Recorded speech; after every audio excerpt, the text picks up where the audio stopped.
We're back! Hello! You guys, happy Monday. I am over here freezing my patootie off, and someone is island style living the vida loca. It's gorgeous. I'm going to show you my view from the hotel room. Guys, look at that. Look at that. And you're in Fiji, right? Yes. I'm in Fiji on Nandi Island, and everything has been perfect, gorgeous. Everything smells good, tastes good. The men are gorgeous, for a little extra, extra Lord. sweet. Oh, Lord. April's going to come back with a 90-day fiance. Thought about it. It's still an option.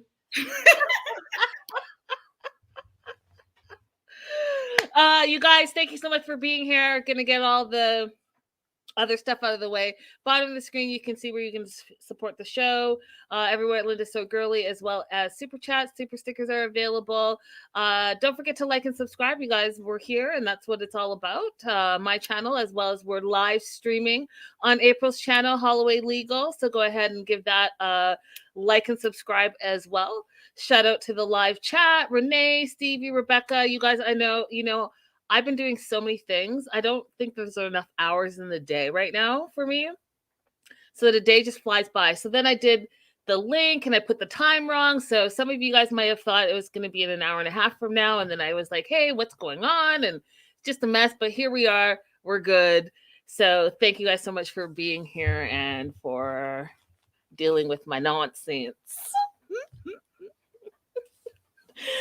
We're covering 90-Day Fiance The Other Way. Season 4, episode 9, A Beautiful Thing, and it was a beautiful thing indeed.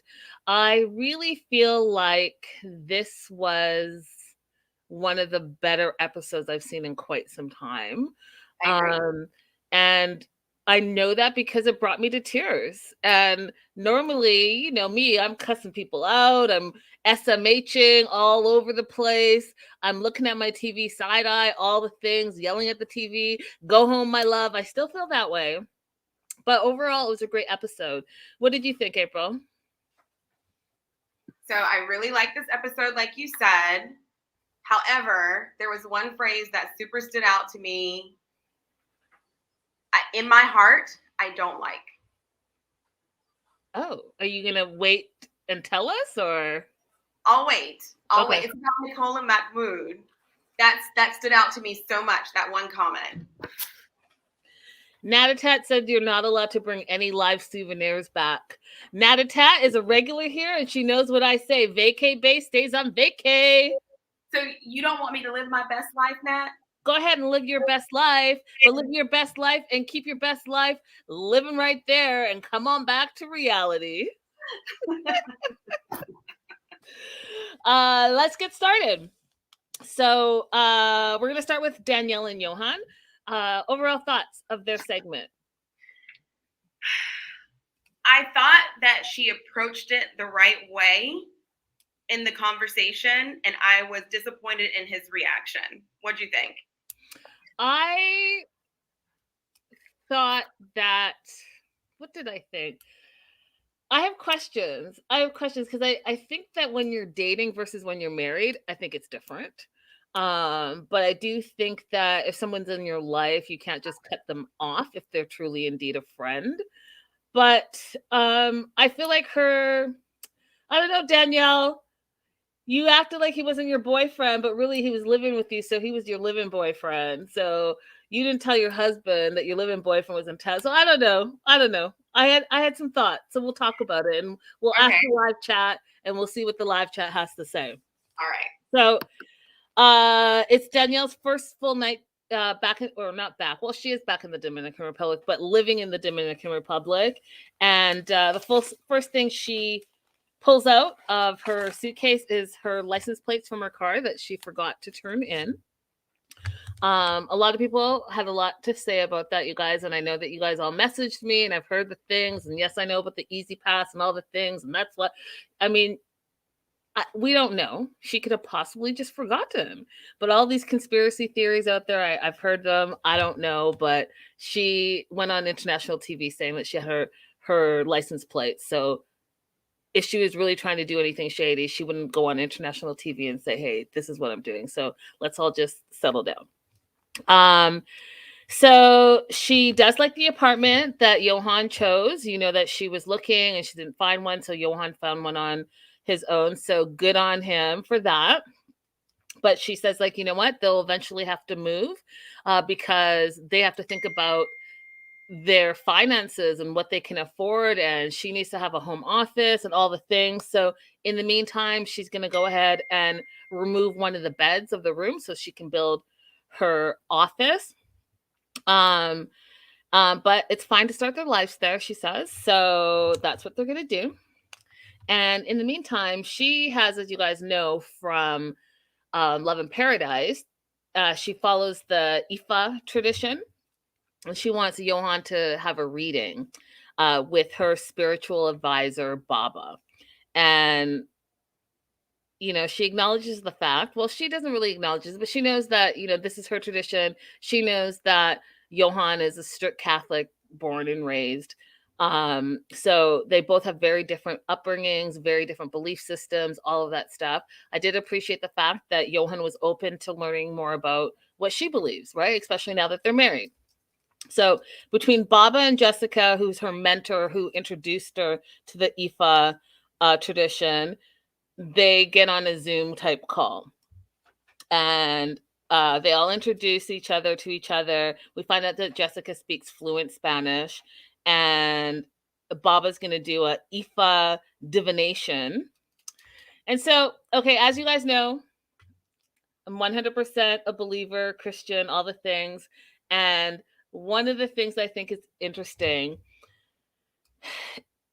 for how I grew up and what I know to be true for me is that when someone is speaking another language, like especially when they're speaking in tongues or chanting, like what language was he speaking was my first question. And someone else is supposed to know how to interpret what he's saying to truly be speaking in tongue, from what I understand. What are your thoughts on that part, April? So Discovery Plus is not available here, so I had to watch it another way. And I didn't get the translations. Were they showing translations? No, there were no translations of what he was chanting. Okay. So, yeah, no clue. No clue what's happening there. Yeah. No so Danielle understands what's happening there. I mean, I don't think anyone knew except for Baba. So he was using some type of chain, and I guess he's going by whatever the knots in the chain were. I would have loved to learn a little bit more about what that was about and like how that works. So it all depends on how the chain falls to the ground is what the advice is given. The advice that is given, I'm not sure what it was, y'all. Well, I don't exactly, like, it wasn't about the faith, it wasn't about the relationship. Here's what happens. Baba says that he knows that Johan came into the world with a crown on his head. So I'm assuming he's saying, you know, he's strong, he's royalty, he's like a manly man, all the things. He wants Johan to remember that life can also be sweet, so he should occasionally taste sweet things. I didn't know if he meant that literally or if he should look at life with more of a rose-colored glasses. Wasn't sure what that meant. Then all of a sudden he's like, careful with your throat. You should be careful eating bones and mushrooms. Now, April, I'm okay with this. I'm okay with this because for me, it's just as spectacular and or ambiguous or as ridiculous as anything anybody else would say in any other religion. I don't agree with you. Tongues in the Christian church, I don't know what they're saying either. Yeah, but like I said, when someone else is speaking tongues, someone else is there to interpret it. That's the only way where it's actually true and indeed that if someone has been given the gift of tongue, someone else has also been given the gift to interpret that. If someone is just randomly speaking in tongue and no one knows what they're saying except for them, then that's when you start questioning things. And my whole thing is, shouldn't we all be careful when we eat fish and the bones? Because, like, wouldn't that affect all of our throats? Yes, but I mean, like I said, like there in almost every faith, there's a person who can see the future in some way or can divinate in some way. So I'm not going to question it. I don't question the other people. I'm just questioning because I'd like to understand, and I don't understand. I felt it was a bit random. Even Johan was like, the advice seems a bit weird. You know, he thinks that Baba is nice and all of those things, but he's like, how does this bring him closer to God? Which is, you know, what your spiritual advisor you would think would do. But I don't know if is that the goal though. I thought the goal was like to find a way to live a better life, not necessarily to bring you closer to a particular God. No? I mean, I could be very, very wrong, but I thought it was more like whereas some religions focus on how to get to the afterlife, like heaven, or a place similar to heaven, I thought this one focused more on like how to live a good life while you're here. The Ifa tradition? Yeah. I don't know. Okay. I honestly don't know.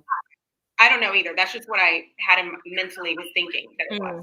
Yeah, I mean, I don't know, but if I mean, that might be the case. That might be the case. And so he's spiritually advising them to live a better life by being careful when they eat fish. I don't know, y'all. I'm trying to figure it out. If you all know, if you guys know something about it, I'm sure I could Google it. But if you all know, feel free to message April and I in the comments. Let us know in the live chat. Rebecca said I was waiting for him to say no more peanuts. No more $200 peanuts for you. Yeah, careful with your throat on those peanuts, Johan. So Johan goes on to talk about that, you know, every person believes a different religion, he says, a different faith. And he has one that he believes. He knows that Danielle has one that she believes. And he's not going to convert his whole childhood belief to an adult man in one day. I still think it's great that he's open to understanding and learning some more. I think that, you know, we can all be open to learning because learning is learning and you can never learn too much. But that's as far as it's going to go. Now, Danielle, I think, may have thought in that moment that he was going to convert and live the type of life that she is leading. And he kind of shut that down immediately. And then all of a sudden there was like some type of flash and they need to pay their electricity. And apparently Johan knew from the day before, but didn't say anything. And they have this like little tete-a-tete where they're like, who's going to pay? She's expecting him to pay and he's expecting her to pay and literally said, you're paying. And I was like, okay, so what's happening with the business? Is that bringing in money yet? You guys clearly have not had the conversations that I keep telling you guys that need to be had before you get in a serious relationship and absolutely before you get married. So how are y'all haven't talked about finances yet? Because how you met him is who he is. Just FYI. So if you want things to change, you're going to have the conversation. You need to talk about your finances, how you spend, how you save, what you think your 2-year, 5-year, 10-year plan and goals are financially. You need to talk about sex, how often you have it, how often you want it, what type of sex you enjoy versus what you don't enjoy. You need to talk about kids. Do you want kids? Do you not want kids? Do you think you might want kids in the future? You also have to talk about your faith and your religion, what you believe. Do you believe this or do you believe that? Do you believe nothing? Do you believe whatever it is? And then take that to the next step and be like, well, I also believe X, and therefore, if we have children, I want our children to believe X as well.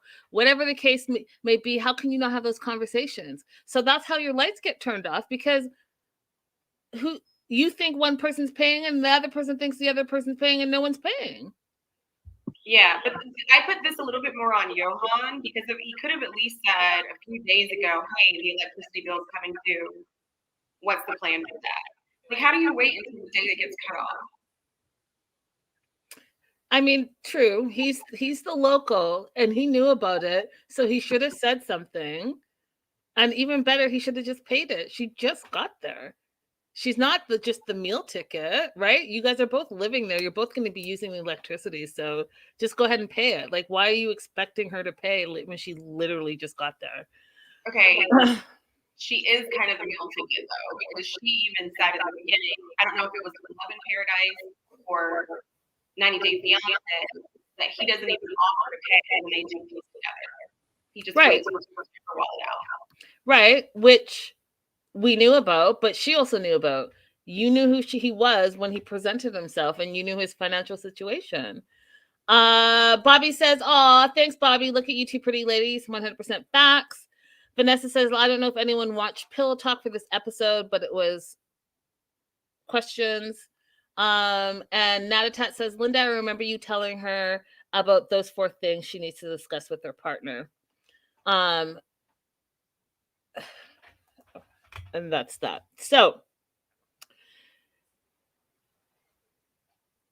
because Johan let this electricity go, Danielle feels like Johan is not taking the initiative to create the life he wants, which also is in line with what she believes and how she lives her life.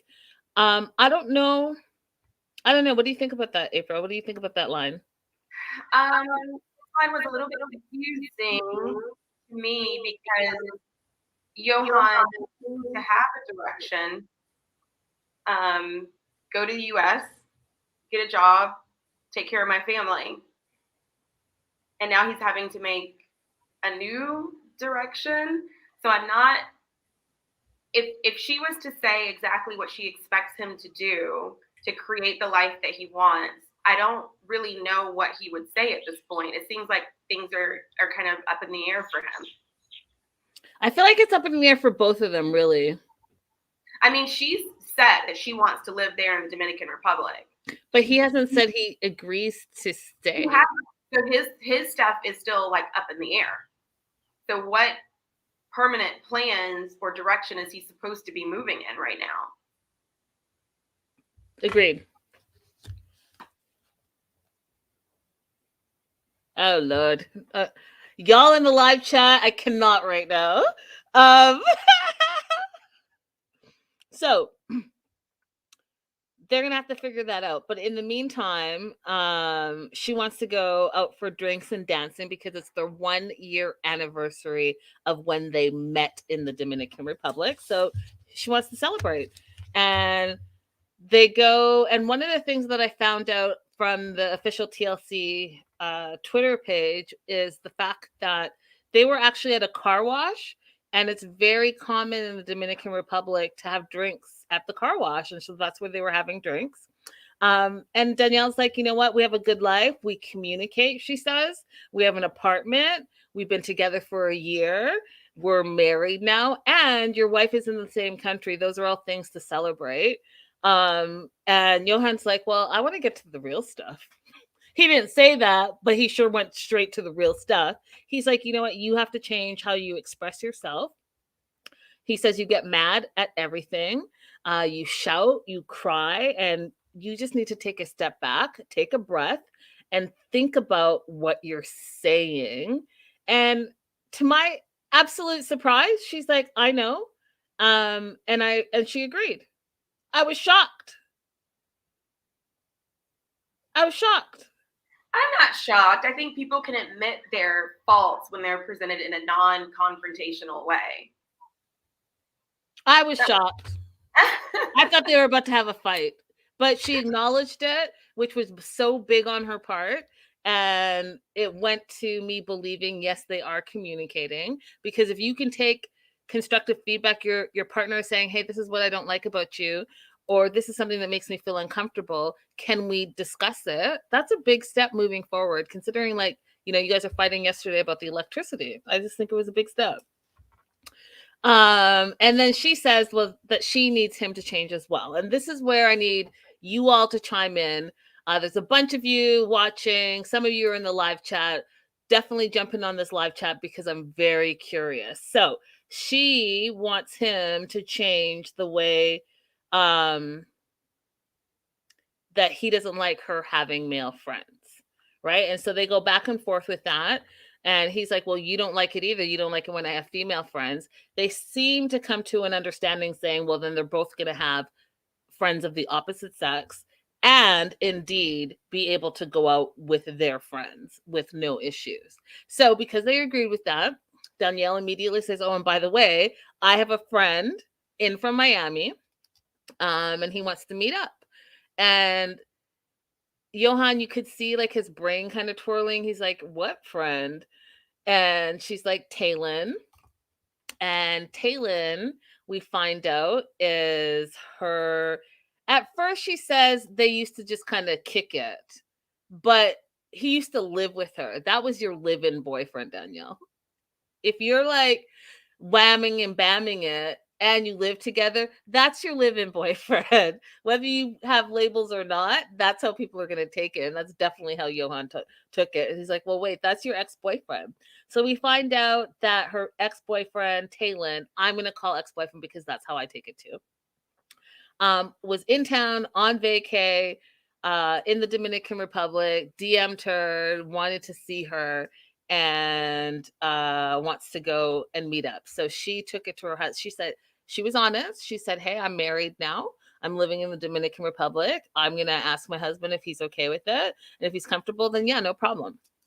Johan is absolutely not comfortable with it. He thinks it's weird. He thinks that exes cannot be friends. He thinks that it's weird that Taylin, who I'll show you here, wants to see Danielle specifically, and then Danielle's the one that invited her husband to join them for lunch. Now, so my question to you guys all in the live chat and to you, April, is can exes be friends? Absolutely. I think exes can be friends. Of course, like several factors are involved. But if you are a person who is able to communicate efficiently and that relationship just didn't work out for other reasons, but you still see some good in them and they're able to be a friend to you, then why not? I think it's okay to accept that the relationship part of it didn't work out and you can still be platonic and support each other in some ways. And I don't think it's weird for them to meet up in another country. If ever I have a friend who ends up in the same country that I'm in when I'm traveling, it's just kind of cool to see somebody out of the country. Agreed. Bobby agrees with us as well. I think exes can be friends. I am friends with quite a few of my exes, and I don't think it's a problem. And let me qualify it before you all come and talk crazy to me. I think that it has to be a situation where there has been some years apart, some time apart, and you have no residual feelings for them. You broke up amicably or not amicably, and you don't want to get back together with them. If there are any feelings like that, then you can't be friends. But if it's purely platonic and for whatever reason it didn't work out and now you guys still are in each other's lives because you've been in each other's lives for X amount of years, then I don't see a problem with it. And I appreciate the way that she said to him, I'm married and you can be both of us. Or he said, well, can your husband come? Or however it happened, she didn't say, I'm going to go meet him by myself. So I don't know what else she could have done in this situation apart from waiting for him to meet with a girlfriend first before she would ask about meeting with a guy friend. Yeah. I'm still curious. So we had one answer in the live chat. If you're watching the replay, let me know. Can guys and girls be exes be friends? Can exes be friends? What up, Dasha? What up, Raydella? And so Dasha wants to put a part 2 question in, but what if your partner has a problem with it? I would ask, what is the issue? What is the problem? and see if there's some conversation that we could have. Like if let's say, for example, they say, well, I don't think that person intends to be platonic. I think that person has other intentions. Then you can ask where that came from. Or if their thing is, I don't like the way that person talks to you, they still use endearments when they talk to you, sweetie, honey, baby, then you can have a conversation about that. But I would ask specifically, where is the problem coming from? And then judge whether or not the relationship is worth it. Is that friendship worth going further in this conversation, or is it not? That part. So Johan doesn't feel comfortable with it. He really doesn't believe exes can be friends. He thinks that Danielle's acting crazy, calls her nuts, and says things are different in the Dominican Republic. And he feels like he will be disrespected if she goes and meets up with her ex-boyfriend. I agree with April. And I think that to answer Dasha's question, if your partner has a problem with it, you really have to feel that out, because does your problem that's that part. Does your partner have a problem because it's a jealousy issue, which is really about them, not you? Or is there a lack of trust in your relationship? What's the root of the problem? If your partner can say, hey, listen, like April said, you may feel platonic, but perhaps your ex still has feelings for you. And here's why I think they have feelings for you, because like she said, there are pet names involved. Maybe like the interaction is not platonic. Maybe they're texting you inappropriate things or whatever the case may be. If that's it, then okay, I understand that. But if it's not that, it's just like your partner has a feeling and doesn't like it, then that's something I would encourage people to address. Right. But we know Johan's problem is not any of those things. His problem is all a masculinity and misogyny issue. There's nothing else to it. His response was not, I don't trust you, I don't trust him. His response was, it would be disrespectful for me. If people saw you out with him, it's disrespectful to me. Yeah. So like it's going to be very hard for him to get to what he's feeling, because there's so many layers of what is masculinity on top of it. Absolutely. 100% agree with you. But you know what? I do honestly think that these two are going to make it. I think that they're ironing out the kinks because, they met quite quickly and married quite quickly. And now they're ironing out the kinks. And part of that is a cultural thing. Part of that is a communication thing. And part of that is a long distance relationship. And now they're in the same space. And, they seem to enjoy each other. So I think that they're going to be able to work through it. What do you think, April? I think so too. I mean, a part of making it is how much the two parties want to, regardless of how much they fight or what the cultural issues are. It does appear that both of them want to be together. Yep. I mean, I'm no therapist, but I would think that is going to be one of the main determining factors. Yep. She's moved there. She's willing to change her whole life. So she's not going to throw in the towel because of one or two arguments. She's going to keep on working towards it. And he's shown, even though he has some issues that I would place all in the masculinity category, he's also shown that he's very open to practicing or learning more about her religion and sitting down and having conversations after a conflict. So I have high hopes for them too. Yeah, 100%. Let's move on to Mahmoud and Nicole. Your thoughts on their segment? Okay, so the comment that I said in the beginning, in my heart, I don't like. So I was enjoying his brother, and I thought the brother was doing a really good job until we got to that comment. Tell me the comment again. In my heart, I don't like. So this was when he said that you've left in your mind but not in your heart? No, when he was explaining after they had got all back together and they were sitting with the brother, his wife Hatma, and he was explaining that when he first met her, they spent a few years in China together, and it was a while before she agreed to start covering herself. Mm-hmm. And she leans over to Nicole and whispers, "Oh, in my heart, yeah, I don't like."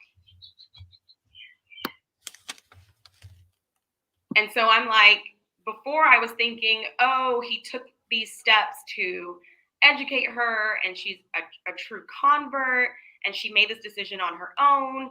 And in the end, I was left thinking, oh no, she was manipulated into this. Was that how you took it? That's how I took it. Manipulated into it? If you're telling me that all these years later that it wasn't really your choice, like in my heart, I don't like it. She didn't say that though. She just said, I don't like it in my heart. She didn't say I was manipulated into it. I know, she didn't say, and she wouldn't say that. Why would she use that language? She wouldn't say that. But if that's how she feels and she's saying it out loud and her husband is not acknowledging it, then I think that there was a problem somewhere along the way. Why should we be doing anything as a daily routine that you in your heart don't like?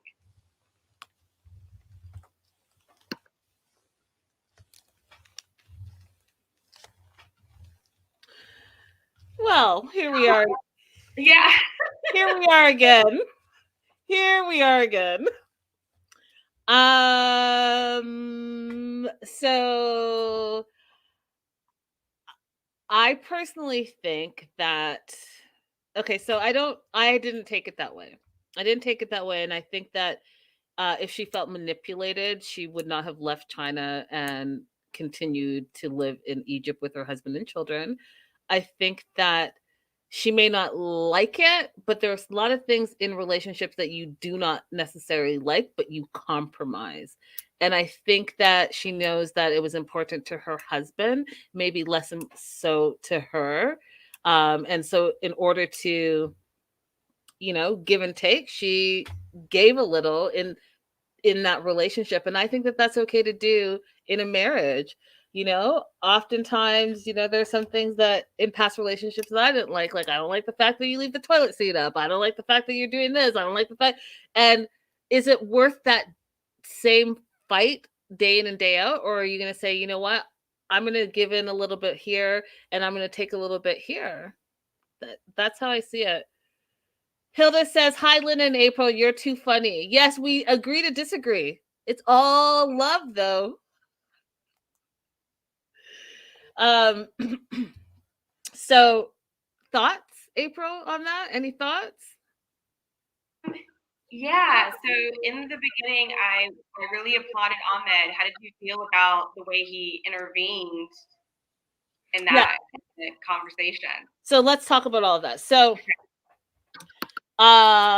Nicole sitting okay, so first of all, you guys, Nicole, can you just go home? Go home, my love. Just go home, my love. Because I honestly am really confused by you. I'm confused by all the things. I'm still confused about what exactly you freaked out about from last episode. And you said he's nitpicking behind the scenes, behind the cameras and all this stuff, but you don't say exactly what he's nitpicking about. Because if it's about your clothing, he's been very vocal and open and up front. So I'm still confused what exactly it is that you literally freaked out about. And everyone's coming for me saying that he's the problem, he looks this and he looks that. But she did put hands on him first. And I went back and specifically watched it because everyone's like, no, he grabbed her first. No, she puts hands on him first and then he grabs her wrist. None of it's okay, in my opinion. You keep your hands to yourself. But here we are. So she's still she's mad. And this is what I don't like. She's mad. She's told him to F and stay away from her multiple times. She's told him to leave her alone multiple times. And so he leaves her alone. But in this episode, she's mad that he left her alone and didn't expect him to leave her there, quote, stranded in, quote, some hotel, in, quote, some weird country where she doesn't speak the language. Now, this is pissing me off because, first of all, weird country, have some respect. Second of all, you've been there. You said you lived there for 2 months. So what are you talking about, weird country? Third of all, it was your choice, Nicole, to go back to said weird country and you did it on your own. Fourth of all, you're in a hotel in a major country. Okay. Someone is going to speak English. So why don't you use your big girl pants and figure it out for yourself? Because this whole damsel in distress and oh my God, I can't believe he actually listened to me when I said leave me alone. He actually left me alone is BS, in my opinion. Yeah, she definitely ruined my momentum. My argument for you, Nicole, was solid until we came back this episode, and you're upset that he actually did leave you. The only thing I could think of was that she expected him just to be waiting in another part of the same street that they were on while she calmed down and not go all the way home. But yeah, you're making it hard for me to make an argument for you, and I was strong on your side. You were strong, and everyone was against my side. But I'm going to tell you this, and this is why I stick to what I stick to, what I believe. So I know this is not the same thing, but it's the same thing in this, okay? And it's going to seem harsh, but I really want you guys to all understand what my point is. We were just in Women's Awareness Month, celebrating women in their entirety. We've seen all the things that go on TV, and I can just go off on what I've seen just alone this week. And so this is going to sound harsh, but it's for a reason. So when I grew up, there was a phrase, no means no. Okay. That's it. There should be no other conversation. No means no. So when a woman says something, you should believe her. So in this situation, when Nicole's like, leave me the F alone, leave me alone, leave me alone, leave me alone, and literally buck wild in a frenzy over it, and the man listens to what she's saying, you then turn around and, in my opinion, minimize the voice of women, make us seem crazy, because then you're like, well, I didn't actually think you were going to do what I said I wanted you to do. It's trash. It's immature. And I didn't like it. That's it. I didn't like it. So what is he supposed to believe? So the next time you say you're upset about something, should he believe you're actually upset, or are you going to change your mind in 5 seconds? The next time you tell him to leave you alone, should he actually leave you alone, or are you going to change your mind and be upset with him the next time? So you're setting the precedent. And since you're not solid in your decisions, he's not solid in your decisions. And guess what? He's going to continue to question your decisions because he can see he can do it because you don't stand firm in anything. And what's the saying? If you don't stand for anything, you fall for everything. That's it. Oh, I thought you were going to say like Chicken Little cried wolf too many times. Even that, whatever, all same thing. We're getting to the same thing. My point being, Nicole, I don't know if you need to go on a eat, pray, love tour and figure out as a 40-year-old woman who the fuck you are.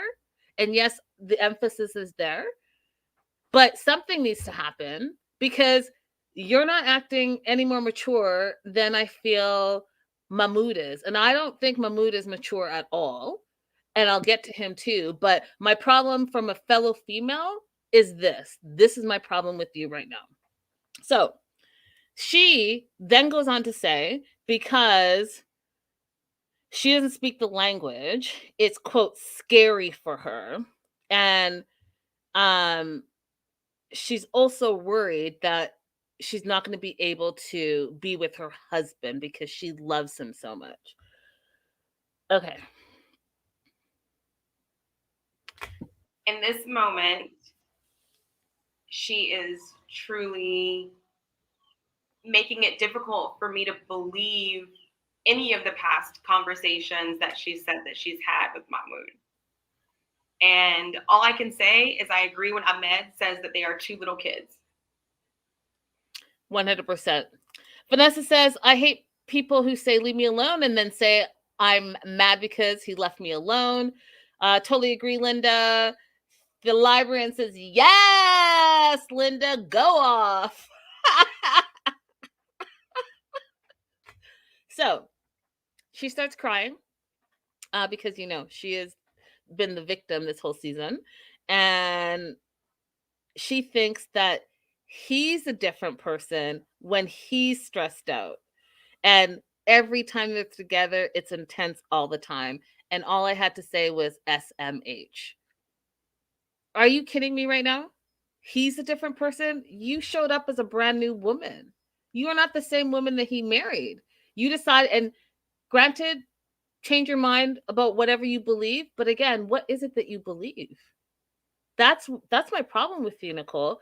You believe one thing one day, and the next day, not even the next day, the next 10 minutes, you believe something else. That's a good question. They could start with just that question you said. What do you believe right now? What do you believe in? And then him say what he believes in, and see if they can start over there instead of starting in the middle with what clothes do you want me to wear? Yeah. What do you believe? What is it that you want in this relationship? What are your goals for this relationship? What are the goals for yourself? What makes you happy? All very basic things that should have been, hey, this is date 101. Date 101, let's knock out the basics. So I think the disconnect or the problem is that the questions you just asked are not questions people generally ask themselves. Like, a lot of people don't take the time, or maybe don't have the time to do that kind of self-discovery. And then it just shows up in the conflicts they're having in their relationships and their workplace and everything else. Well, I feel like Nicole has not had one conversation with herself ever. That's it. That's how I feel. I feel like she's been floating through life. She's a designer today. She's an Uber driver tomorrow, which is fine. Live your best life. But then when you're confronted, you're going to have to either stand up or get rolled over. And if you don't learn from any lessons life has to teach you or any mistakes you make and you continue to make the same mistakes, I can't feel for you, because how are you not learning? You're going to continue to do the same thing and expect a different outcome. It's bizarre. And this is the first time I've gotten tired of her whole deer in headlights. Oh, I've been, as you can tell, I've been tired. Everybody else has like been commenting about it, and I'm like trying to give her the benefit of the doubt, but I'm totally over it. You caused this entire situation. Now, I'm not letting Mahmoud off for what I think he was insinuating when he said that comment about if she was Egyptian, blah blah blah, trails off. But she baited him into this argument in the street, which is already like a big no-no to have an argument out in the open like that. And then told him to leave her alone, got left alone, and then got upset about it. Yeah, it doesn't make any sense. So Ahmad, the older brother, comes through because he is like, that is not what we do in Egypt. What we're not about to do is leave your wife somewhere. So let's go together and let's figure out what's going on and let's bring her home. And so they go back to the hotel. Ahmad sits with Nicole and asks her very calmly and very directly, how are you? And she freaks out. And this is where I knew, like, you're unstable because you're not fighting this dude. And I get you're all the way up here, but you've had time alone to sit with your thoughts and process your thoughts. Why are you still up here? And is exactly what he basically said. He's like,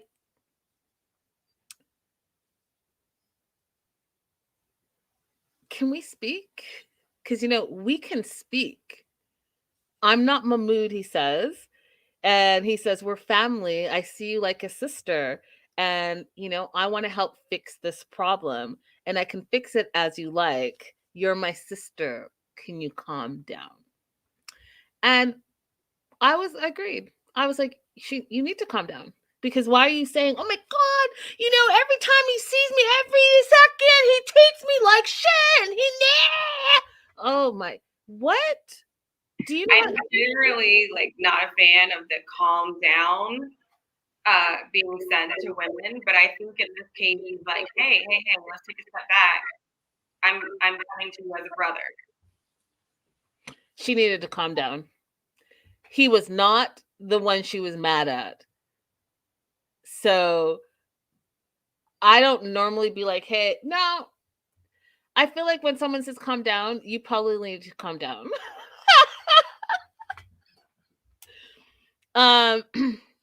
So then she gets into the fact that she doesn't like all the rules. She feels like he doesn't let her be herself. And Ahmad says, in the first year of my marriage, we had very similar problems, and my wife and I fought a lot about a lot of things, and it takes time. And overall, my brother's a good guy, and he has a small mind. His mind is small, and he's probably not a great communicator, good with his words, he said, when he's angry. But he knows he made a mistake. So should I go get him? Can you guys sit down and have an adult conversation? Like, can we do that? And at first, Nicole was like, this is none of your business. It's between me and my husband. But it's clear to me, Nicole, that you all need a mediator, because whatever it is that you two are doing, you're not communicating. And you both are acting very immature. And I'm bringing it back to, you're 40 years old. He's like 32 or whatever. But you guys are acting like you're brand new to being in a relationship, which we know Mahmoud is. And I'm going to also get to Mahmoud. He is not off my radar either. But right now I'm stuck on Nicole, because Nicole, you're supposed to be representing women, and you're representing them poorly right now in your words and actions, in my opinion. So they go get him. They go get Mahmoud. They all sit down. So it's Mahmoud, Ahmed, and Nicole. Ahmed continues to say, in Islam tradition, the woman is the queen at home. And I really wish that he elaborated on that, because I'm not really clear on what that looks like. What does the queen look like at home, considering all rules and regulations that are necessary in that belief system? So I'm just curious. It's not like a judgment. It's just like, I'm curious, what does that look like? Because being treated as a queen is different for different people. So I'm just curious, what does it look like there? What does it look like in Egypt? Then Ahmad goes on to say that, you're never supposed to leave your woman. But Mahmoud has no experience. This is his first girlfriend, his first wife. And so he's like, you know what, brother, to Mahmoud, you need to go and sit down and fix this. And as your elder, I'm telling you that she's our guest here in Egypt. We need to make her feel at home. And also, she's considered family. She's your wife now. Now,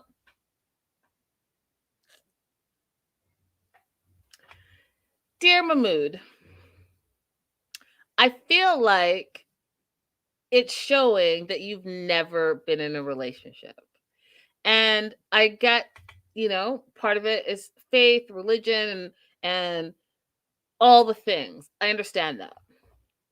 But I also think, too, that picking an LA girl, I know she's not originally from LA, but she's been living in LA a long time, Pasadena, who was on some trip in Egypt, not for the cultural awareness of it all, but for the fabrics.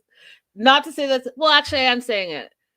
So you picked her out of all the peoples to have your very first experience, and clearly she's going to be a little bit more high maintenance than what you're used to. And since you're not used to anything, this is probably a shock to your system.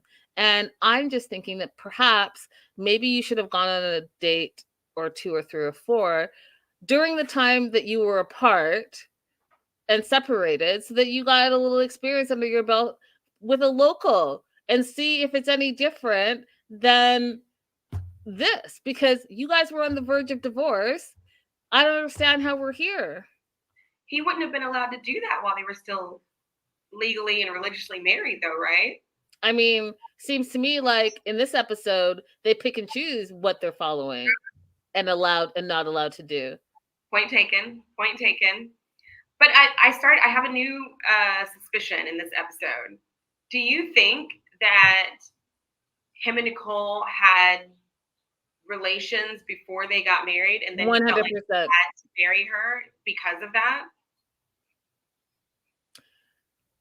I feel like they had relations before, they got married. Do I feel like that forced him to marry her? No, but I do think that, I mean, think about your first time. Think about your first time. You're in love with that person for the rest of their life. You will remember that person's name for the rest of their life, most likely. If you had like a great experience and that was your thing, you're always going to remember. So it's a little bit of, and plus he's like 32. So yeah, he's like sprung. You got this blonde hair, blue eye, doughy eyed. Oh my God. Ah. I'm sure like the whole victim, woe is me, damsel in distress was really attractive while she was on vacation. Reality, not so much, especially with no experience. Yeah. Especially when she decided, I changed my mind. I don't want to work. I changed my mind about everything and everything I've changed my mind about. So then, my favorite line for them in this segment was when they all sat down to have the talk, and Ahmad hits Mahmoud in the back of his head and says, "Say hi to thy wife, stupid guy." Died of laughter. And so here to me is where Mahmoud, you're on the hot seat now. So Mahmoud to me showed his immaturity in this little segment. So when he asked her, which I'm still confused about too, Mahmoud. So I get why you asked her, but he's like, what did I do today? Because I don't understand. You freaked out. You pushed me on the street, and that's what he's mad about, right? Because he's trying to understand what is it that I did that set you off. But what Nicole didn't communicate by using her words is that she was just fed up. She's fed up with the whole situation. She's fed up with wanting to wear what she wants to wear, going where she wants to go. She really does want to have the life that she had back in America.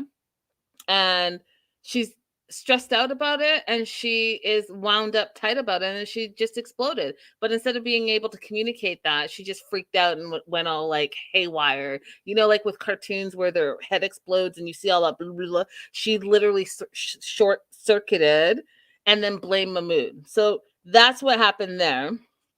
And then she flips it and says that he's power tripping on her and constantly asking her for a divorce every time they fight. Yes, I agree with that. I think that that is a form of trying to control her. And I also think that that's a form of that's showing his immaturity. Every time you fight, it's like when you're in a relationship, just dating someone, and every time you fight, they're like, oh, I want to break up with you. I want to break up with you. Well, you're an idiot, because a fight is not going to make you break up every 5 seconds. And if that's the case, if you think that every time we disagree, we're going to break up, then you're not the person for me, because you clearly are not mature enough to understand the difference between a fight and a breakup. April? Exactly. It's actually one of the signs of domestic abuse when somebody is constantly threatening some serious like legal action against you, and that a divorce is a legal action. Agreed. So he apologizes after his brother says, stand up and apologize to her. And so he apologizes. And the way these two throw away, I'd love you. I love you every 5 seconds. It's like, it's not nauseating in a cute way. It's nauseating as like, do you even know what that means? Do you know what that means? Because like, that's not solving your problem. Your world is exploding in front of your face. Your relationship is in the gutter. And just saying I love you is it's not going to fix it. It's weird. It's like, I don't care how many times you say I love you. Talk about the issues in your relationship and get past them. Use your words to communicate so that you all can do better and have a better relationship. And you know what it reminds me of? When you're like 12 or 13 on the phone with some guy and you both keep on just saying, what are you doing? What are you doing? What are you doing now? What are you doing now? Yeah. I love you. I love you. Idiotic. So she makes the truest statement that she's made all season, and as far as I'm concerned. She says she wants to live and dress how she wants. She wants to have freedom. And he says, well, I'm Egyptian. I'm not American. And I told you what I needed to marry you, which is true. So his stance never changed, right? His stance never changed. He said exactly what he wanted. She knew, and mentions that she probably jumped in too quickly, but she knew what he wanted. She knew who he was, April. He has not changed who he is.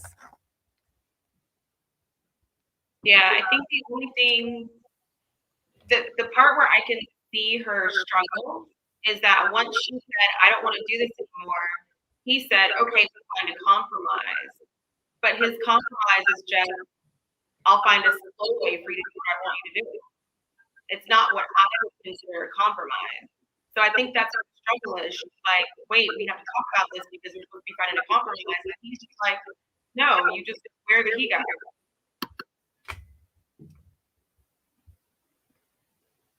Yeah. Yeah. I mean, I see what you're saying. However, again, he told her exactly who he was and what he needed in his faith, religion, and his marriage. And he says to her, you're the one that changed things. Everything that you've done is different now. And you're the one that kind of broke what you said you were going to do. Yeah, but you can't keep going back to that. They're beyond that at this point. They have to start at the new juncture where they are. Something's happening with your sound, they're saying.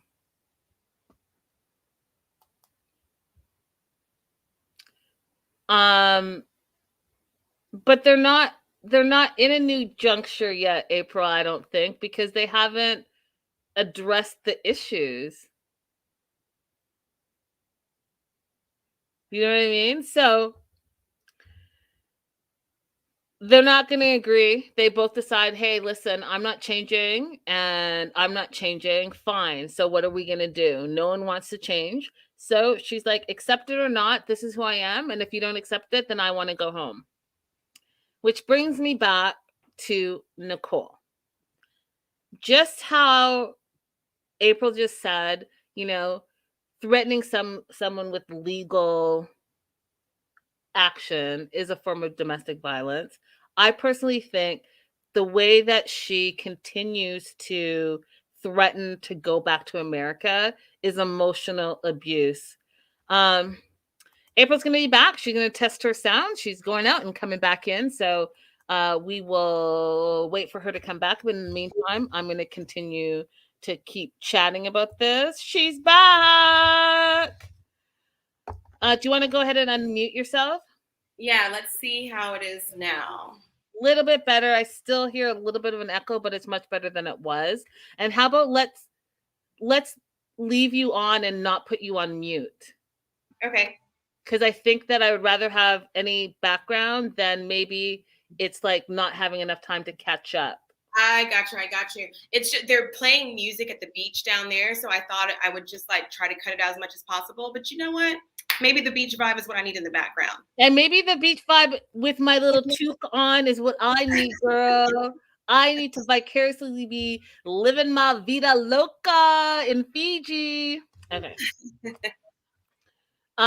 So again, like I said, or I was just saying, April, I feel like just how Mahmoud threatens divorce and how she threatens to go back to America is equally trash. I think it's equally trash and emotional abuse. Yes. They both go to that too quickly. But what I mean by saying like they're at a new juncture now is that he keeps on referring to the time that she agreed that she was going to cover. And they're beyond that at this point. She's saying, I don't agree to that anymore. So they're beyond that. And he has to deal, either he's going to deal with the new reality and they're going to find some compromise, or they're not, because it's pointless for him to keep going back to that. She has said that she doesn't agree with when she said that anymore. That's fair. It's unfortunate. It's unfortunate because that's what he wanted, but it's kind of similar to me as couples who agree that they don't want to have any children, and then one decides they do want to have a child.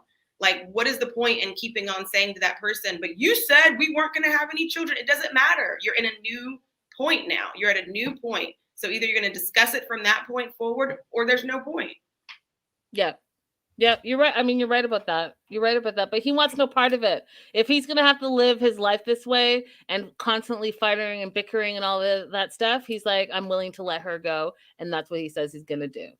But Ahmad comes strolling back and says, what is going on here? Both of your faces look messed up. Clearly, you guys have not come to any type of conclusion. Both of you are stupid little kids. And so since no one wants to change, how about we do this? Let's delay talking for now. Everything will be fixed, he says. You guys are all using your angry words. And because you guys are in your angry words, you're not really communicating. So how about we take a beat, you guys get out of your feelings, and then start talking. And in the meantime, he says to Nicole, like, your words may have left him, but your heart hasn't left him. And I thought that was interesting because, you know, she is dropping I love you bombs every 5 seconds.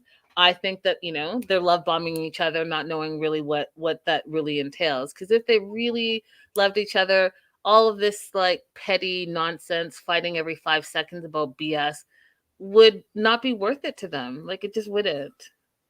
It's like trash. You know what? I'm kind of over both of them, to be honest. I'm over them, but I've been over Nicole.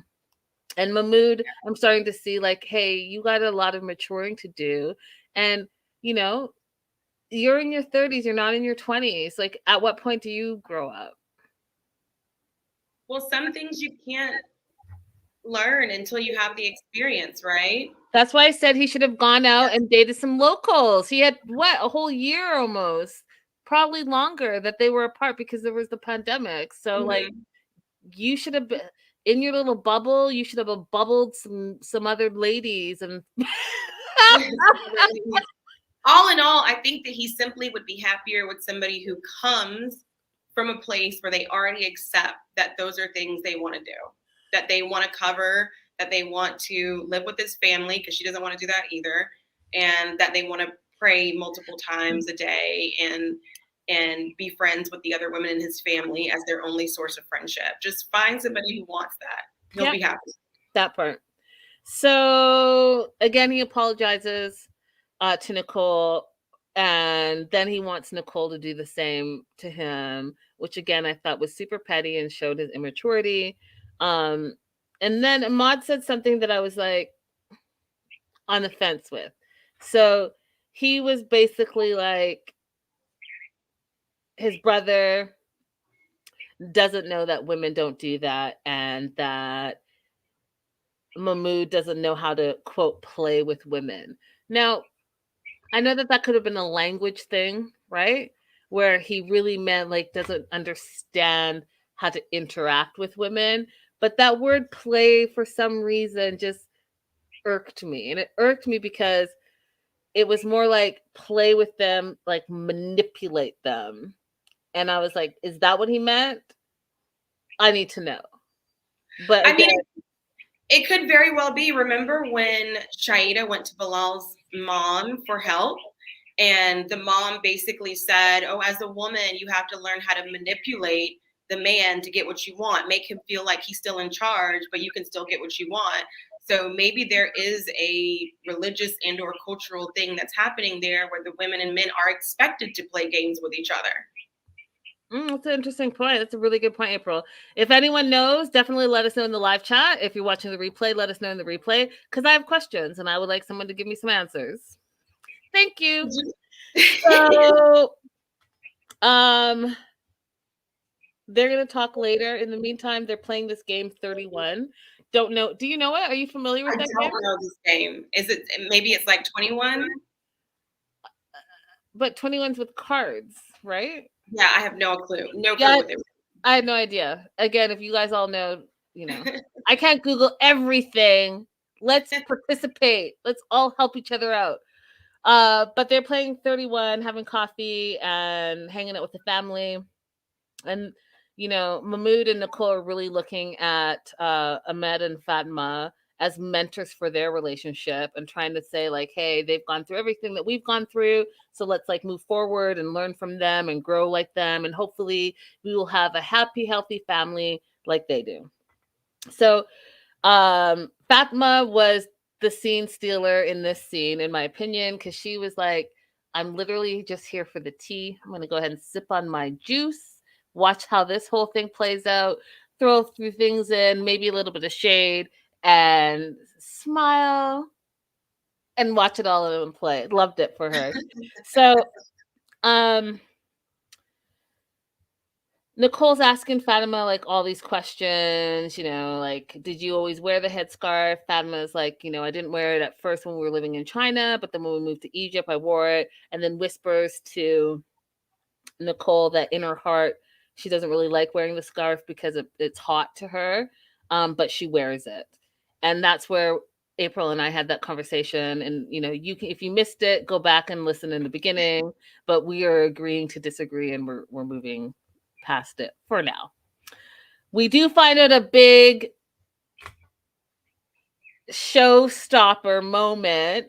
So Ahmad, who is supposed to be, the mentor, the older brother, the guy that's living his best Muslim Islamic life, married, 2 kids, following Allah, all the things, used to drink beer.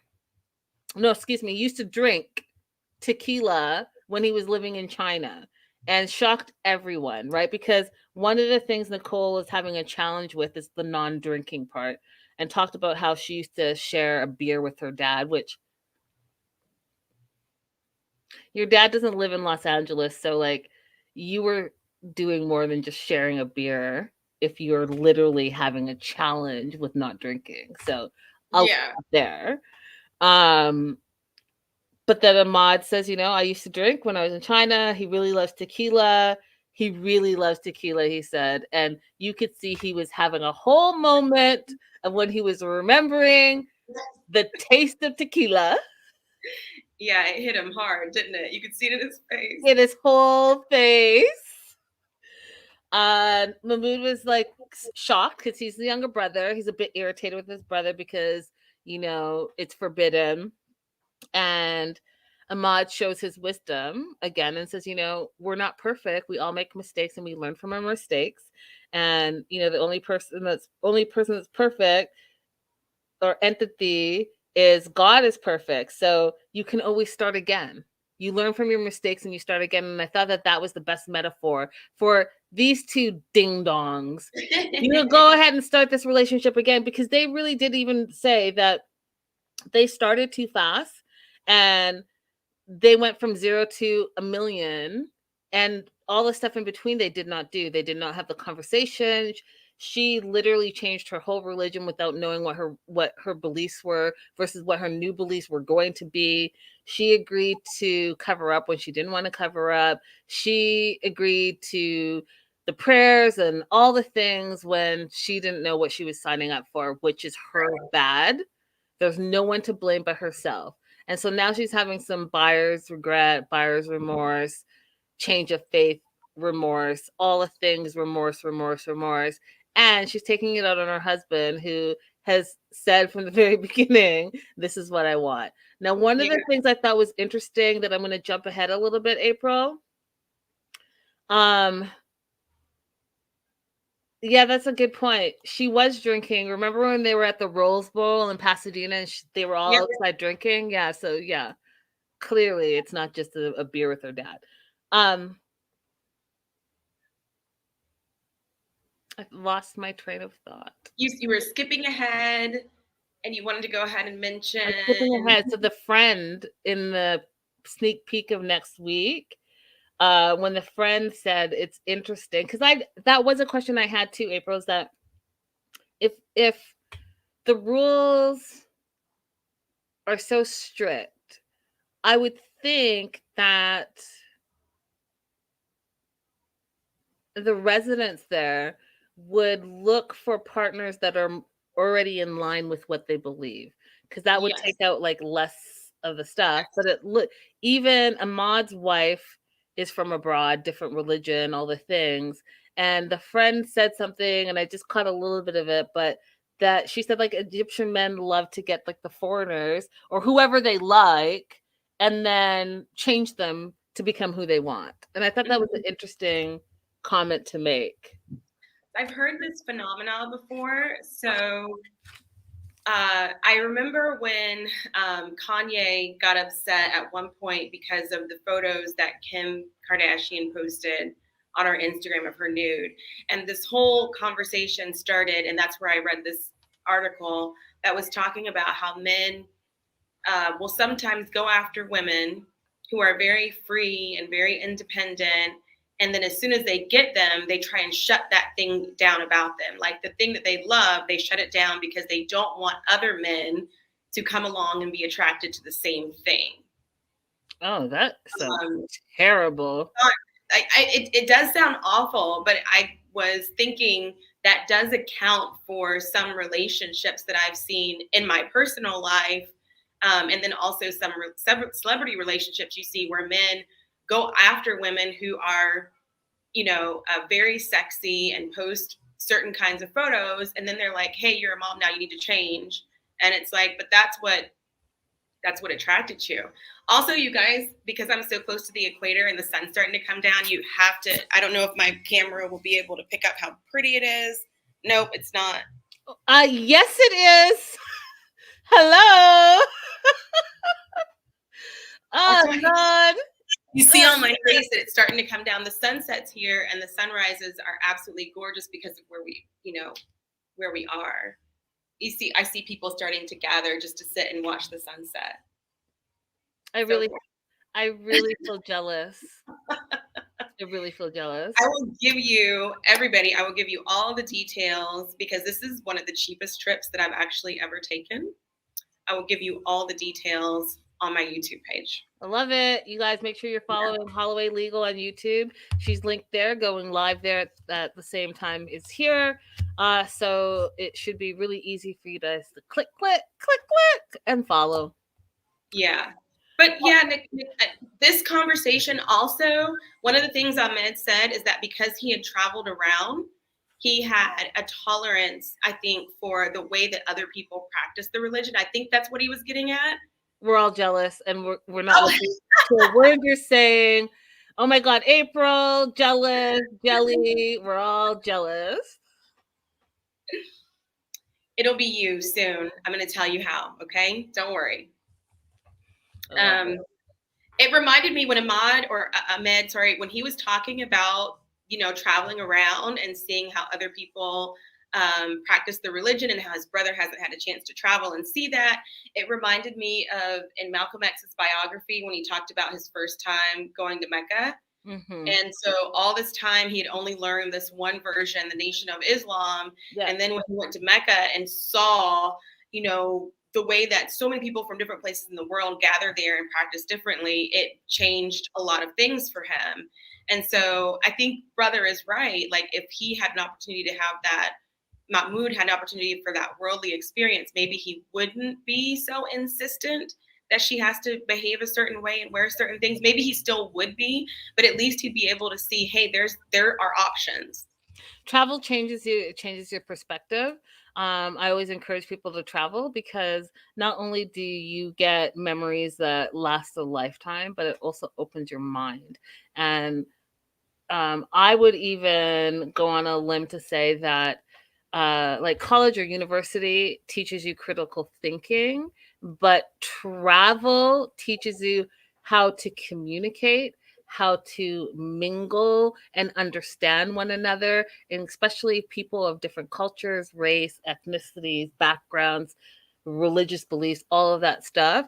And it just makes it easier for you to be a good person and to love on my neighbor. And so if you have an opportunity to travel. And that's why I always also talk about The Other Way, how they travel, they should. And for people that don't have the economic ability to travel, this is a great show where you could let someone vicariously live through you. And I really do think that they miss opportunities often when they're in all these amazing countries and don't really show the country. Yeah, they don't do the culture. So that would be my caveat for Americans specifically. If you are going to travel outside of the US, please do reflect on your own behavior. Go ahead, April. Teach them. I have been, well, mostly Australians and New Zealanders are here because of the proximity, but I oftentimes actively avoid other Americans when I'm traveling. So just check yourself, check your expectations on time, on service, and just relax a little bit and please stop being annoying. Yeah, and then also I just want to jump in from the Canadian perspective. Go ahead and stop carrying and putting the Canadian flag and stickers on your stuff when you know darn well that you are not Canadian and you're trying to give us Canadians a bad name. Cut it out. Let's move on to Gabe and Isabel. Yes. What were your thoughts? So I was happy that things went a little better than they could have. But I totally understand. I know a lot of people didn't get it. I totally understand when Gabe was like, wait a minute, that was too easy.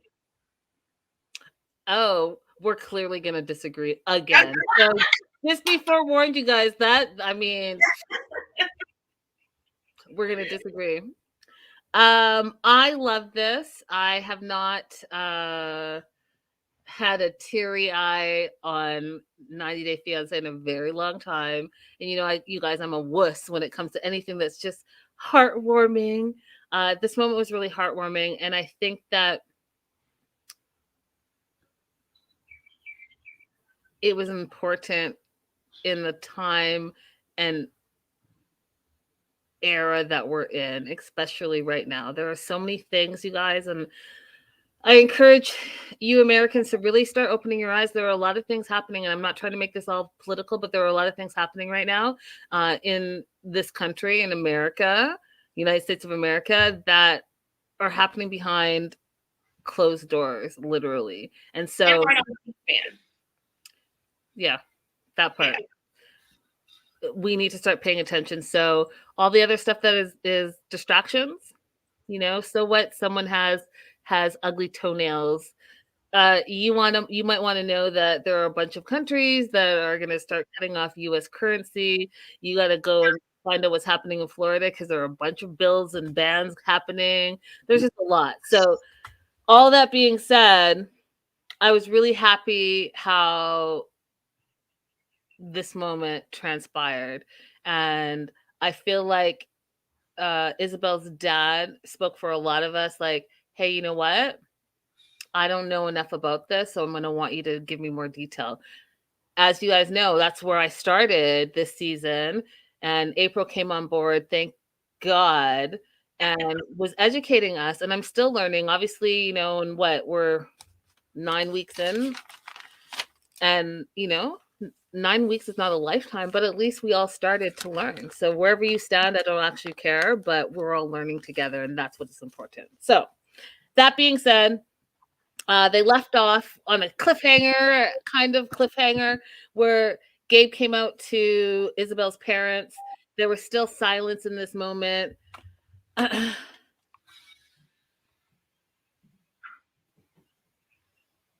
sorry, but I just got I love you to egg threw me off for a second, but that's to April. So I'll let April read that as I get back on track. So,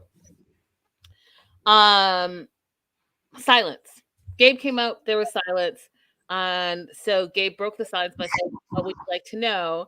And Isabel's dad was like, everything. I want the whole story with more details. And so Gabe starts to say, I've been transitioning for 10 years. And all my life, I didn't feel like who I was. And now, even though I've transitioned, I'm still who I am. And I want you guys to see that I'm still who I really am. Dad says he's speechless. Mom is speechless too. Mom was a lot more speechless than I thought she was going to be because of all the things that Isabel said, how she's more, in a sense, progressive, perhaps is the right word. But the mom does say she's worried a little bit, which I thought was fair because she doesn't know enough about it. She knows little about it, she said. And so Gabe is like a little concerned about that and says, like, what do you want to know? And the mom's like, you know what? I admire people when they're honest. And I thought that that was a really powerful thing because honesty really is a powerful thing. Right. And I know April has been talking about it for the past few weeks where, this is a conversation that you should have had. Start warming up the family and been open and honest and all of those things. And lo and behold, that's exactly what the mom said. The mom's like, I appreciate the honesty. And they were lucky that all the shock part of it that they were, like April said before in the past, they're on national TV, that they didn't respond in any kind of crazy way. They responded with love and acceptance and all of that. And we'll get to that. Do you want to say anything at this point right now? Yeah, I wavered a little bit on Dad saying he wants to know everything. My initial reaction was, okay, that's positive. And then my reaction later on afterwards was, this is a lack of education that could have been solved earlier. Honestly, it shouldn't be Gabe's responsibility. It shouldn't be any trans person's responsibility to educate anybody from scratch.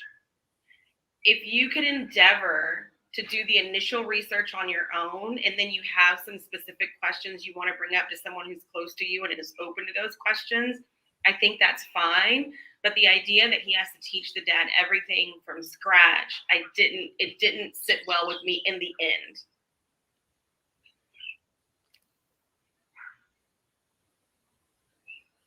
But did the dad say that? He said, I want to know everything. When Gabe asked, do you have any questions? He said, oh yeah, he did say that. He says, I want to know everything, the whole story with more detail. But I didn't take that as him saying, I need you to teach me everything about transgender. I took it like he wants to know everything about his journey transitioning. That could be what he means. That he wants to know about his entire, story and history. Mm-hmm. So, and maybe because Gabe is in this relationship with Isabel, he's completely comfortable with going through that entire story with the family.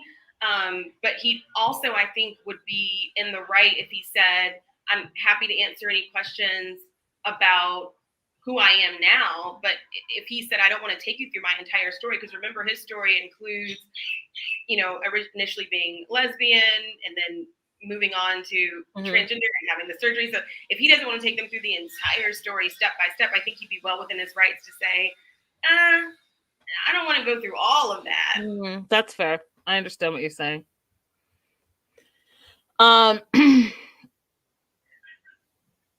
So the mom kind of answers that part of the question. The mom says, well, we didn't know you before. We know this Gabriel at this moment, and this Gabriel at this moment is great friends. And so that's kind of where they leave it. And then Gabe is again, I'm gonna pause because I'm waiting for the part where April and I are gonna disagree to say everything, because you guys know how I go on a little tangent. I don't want to go on like 10 mini tangents, so I'm waiting. But this is where Gabe tells them about a bad experience he's had where he's told people, told people. Yeah, either one. Okay. And they've taken that love back from him. So you can imagine having someone in your life and then all of a sudden they're not in your life because you told them a truth about yourself. And so he was saying, when they take that back, it's hurtful, it hurts him. And the mom, Isabel's mom, says, our type of love, the way we love, it's what's on the inside and not what's on the outside. And that was just really like, oh, special. The dad turns to Isabel and says, hey, again, what April said, you didn't say anything this whole time. How did you react? How did you take it? And Isabel's like, I didn't have a problem with it. We started as friends and I accepted him. And the dad goes, to receive such news is not easy, surprising to him, but he hopes that with time it will become clearer and that he can explain more to the dad. So between Isabel and Gabe, they can explain more to the dad, because he said he'd like to understand and have another perspective. Did you want to add anything there? No, keep going. Okay. This is where I was just like, oh, I love this. This won't change my friendship or my feelings towards you specifically, Gabriel. He goes on to say, we're not perfect. We do have decisions that we make in our lives, and those decisions affect or can affect all of our lives. But I'm not here to judge, and I find strength in God, and you should find strength in God and just accept and move forward. The dad goes to camera and says that it's hard to find out that Gabe is transgender, but God has taught him not to judge because he's the only judge. And the dad goes on to say that Gabriel will always be welcome in his home. Isabel starts crying and says, they didn't know that the parents were going to be so welcoming and opening and open arms. They weren't expecting that. And nor did they feel like they were going to be supported. And that this is all so beautiful to her, that Gabe feels supported and accepted and loved, and all of that surprised them by their parents. But it shows how much of a beautiful person the dad is specifically, and what a beautiful family she has, that is full of unconditional love and respect, and she feels lucky. And then they have a moment where Gabe and him shake hands. And then this moment here, when they both get up and embrace each other, I just thought was a beautiful thing, showing that, we just need to be more kind and respectful and unconditional and less judgy and less mean and less trolly and all the things. And, life is so short. Do you want to add something here? Yeah, it was a beautiful moment. My cynical nature did creep in just a little bit because I think it's okay to love and accept people whether or not you personally know them. And I don't want this to be a situation where more often you see this in interracial relationships where, okay, we accept this one Black person because we know you and you're married to our child, but we still are going to hold out negative feelings about Black people in general. So I loved seeing the moment. I love that his parents did actually have a good response. But the cynical part of me is like, okay, but will they still end up being people who are against the interest and equality for other transgender people? That's a fair question. That's fair. So then I talked about how they all held hands at the table and then they cheers with their coffee. I thought that was really cute. Fade to black. It's the next day. Gabe wakes up with back pain because he's staying downstairs in some bed that's not really a bed to be sleeping in and day out. He feels good about the conversation that he had the night before with her parents. But during the night, he was, and I'm putting in this part, over. He didn't say that. He said he was thinking, and I'm saying overthinking. Mm-hmm. Is this real or no? And he's like, I don't know, he says. And he goes on to say, asking because everything in his life has been difficult and your parents were so nice, but why? And Isabella says, of course it's real. And of course they embraced you. And this is where April and I are about to disagree. So, April, go ahead and go first. So all of us have suffered some trauma in life, minor traumas, major traumas, and they show up in our relationships in different ways. Here, Gabe, his trauma that he's had in the past is showing up as disbelief. He's not been accepted by any of the parents of any of the partners he's had in the past. And so while it felt good to him while it was happening, he's gone back and this trauma has resurfaced and it's causing him to have this disbelief. And as a partner, you can't get mad at your partner's traumas. You simply have to try and recognize when it's happening and try and give them the reassurance that they need.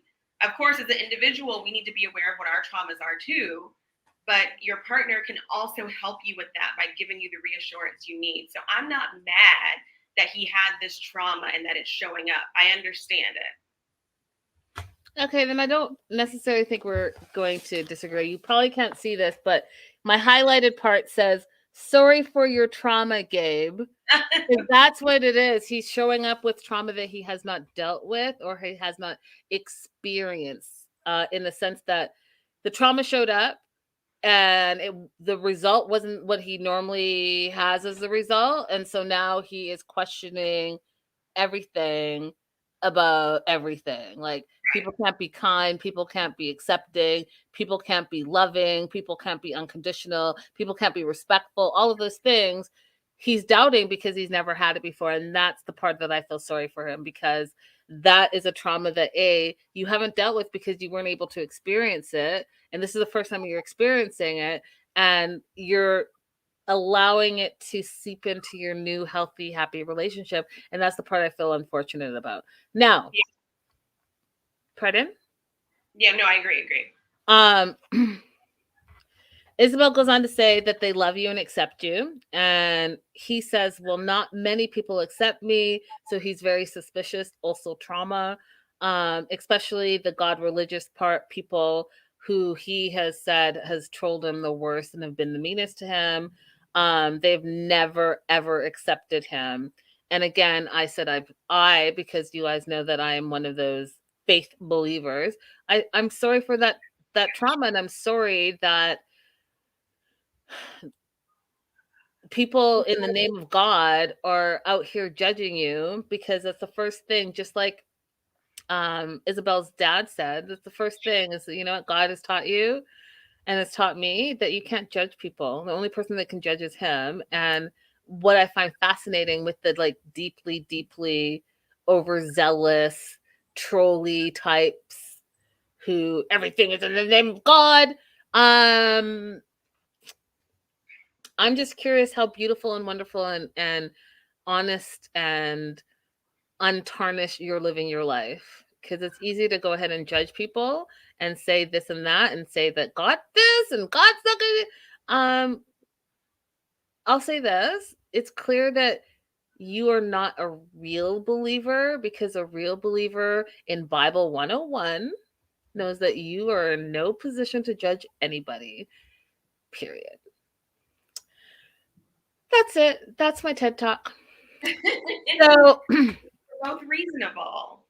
well, I thank you. So he's still questioning if he's going to be accepted into their family. And that's where he leaves it. He wants Isabel to talk to her mom to see if the dad said anything else while they went to bed. In the meantime, he's spending time with the kids, which is also a beautiful scene at a pottery studio. He's with Sarah and Miguel, and he tells them that he wants to propose soon to Isabel, and she doesn't know and wants the kids' blessing, and also embraces it at them and makes them a part of the experience, which I just thought was beautiful. So they're going to make a plate, and they're all going to make it together and paint on it. And then they're going to put the ring on the plate, and then they're going to do the proposal, which I just thought was so healthy and beautiful, and asking them how they felt about it. And they are happy. Both Sarah and Miguel love him so much, and they thank him for everything, because remember, he also too has made their life better, because the mom has had a bunch of trash men in and out, as well as he's provided a safe, happy, stable living situation that they're all blessed of because of the relationship that Gabe has with Isabel. So Right. the fact that they had that moment of also thanking him for everything he's done, I thought was quite special. And then Gabe asks Sarah, do you have any advice about, marrying your mom, all that stuff? And Sarah says, make sure you have patience, and make sure you listen to her when she talks. And I thought, all these kids are just always so wise on this show. I wish the parents would listen to them a little bit more often. Right? The younger kids seem to be smarter than the adult children. 100%. 100%. With the exception of Jenny's daughter. 100%. So, the other thing that Sarah said that I thought was also important, it was not so much just being a father figure, but also being their friend, right? Which, talks about just the lines of step parents and parents and all of that stuff. I thought that was important too. Mm-hmm. Isabel goes and talks to her mom and wants to know if the dad said anything else after the conversation. The mom has that like silent thing down pat because mom's silent for a little bit. It's like she's thinking about what she wants to say. And she's like, your dad wants to speak to Gabe a little bit more, wants to make sure that out of everything, he's going to be able to provide stability for you. And then Isabel's like, well, what if we want to get married? And the mom said she would rather that they wait to get to know each other more.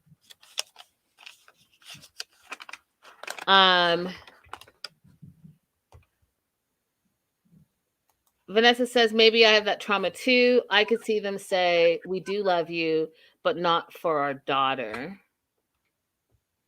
Which would be a shame, because here you have someone who's actually takes care of her, talks to her nicely, communicates with her in a good way, is the best relationship that she's had. And you would say, not for my daughter, just because he's transgender.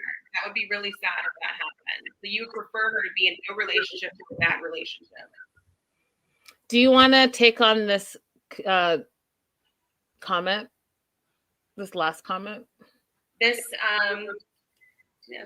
oh yeah, that might be a pressure for them. What will happen down the line if the extended family or the church community had give the parents a hard time? Some people don't do well under that pressure, especially if they're only camping for one person and not for the group that person belongs to, right?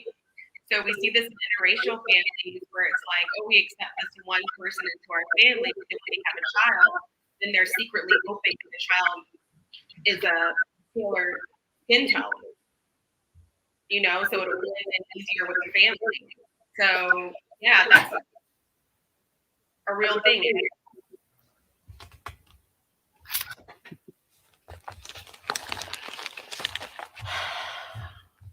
I'm happy. And I am sitting on such tea, you guys. Like, my Patreon subscribers already know because we had our news and gossip on Sunday. I've been busy, so I'm feeling like I might release it. I'll let you guys know. I'll keep you posted. But woo! I'll tell you, April, after the show. Okay. Last couple, where was Debbie and Usama, by the way? We have not seen enough of them. They're just like the filler couple this season, unfortunately. And Debbie brings me so much joy because she is like all the sayings, the way she dressed, all the things. She makes me happy. She brings me joy. Yeah. I feel like we can have more Debbie and Osama and just get rid of Jenna Rishi. What is that face, Vanessa? Go ahead and speak up. Use your words, because that emoji is not working for me. I feel like that means she's got some gossip too. Oh, yeah? Isn't that what that little sly face means? We'll find out, because she's about to use her keyboard and use her words. Jen. Go home, beloved. Stay home, beloved. That part. Love. Stay home, my love. That part. Why do you need to see him face to face? Why do you need to see him face to face? Well, does it matter if it's a pattern? Once is enough.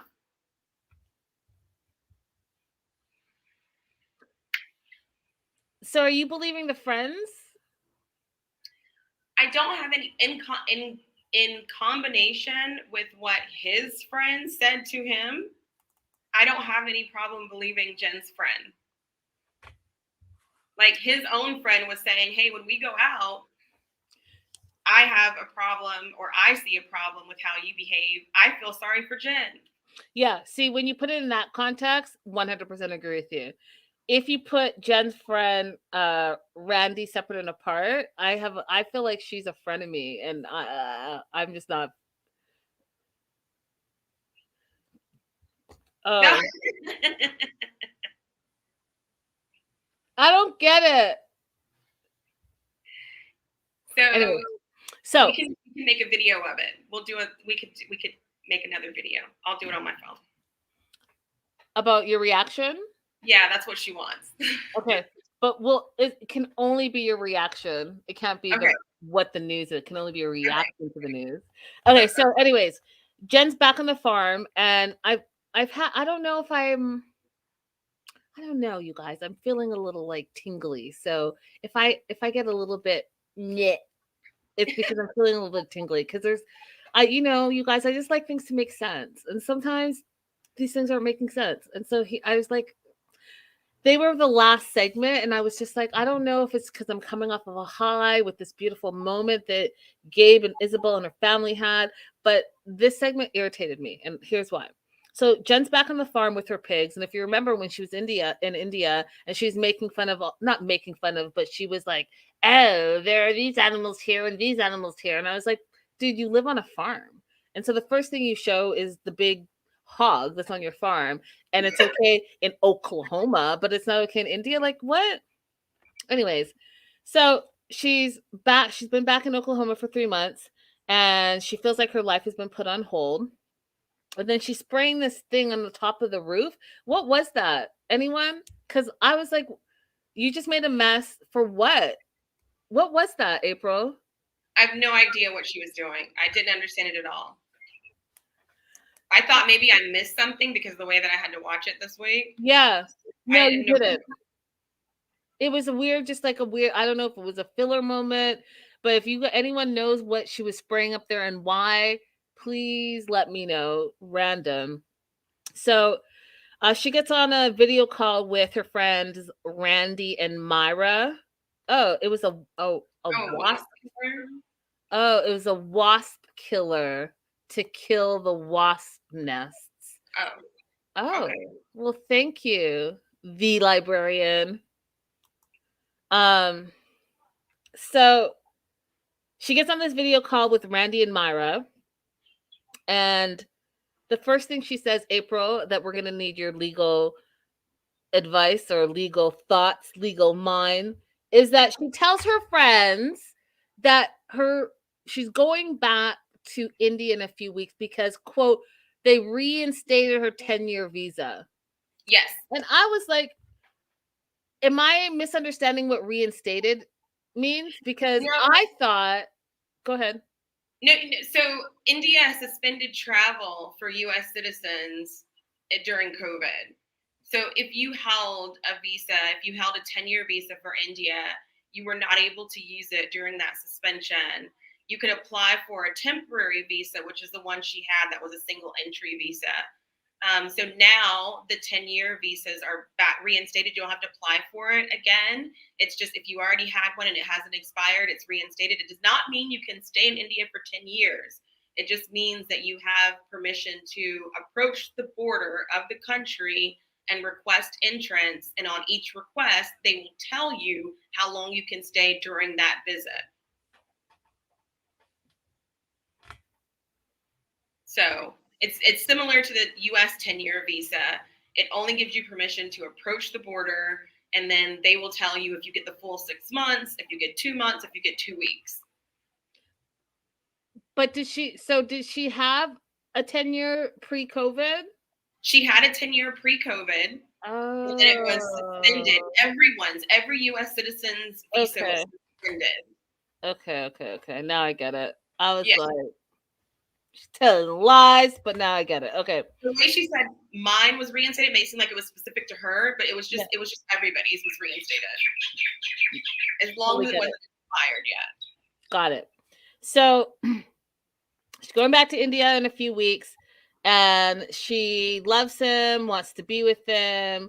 He also reproposed. These are all the things she's telling her friends to catch them up.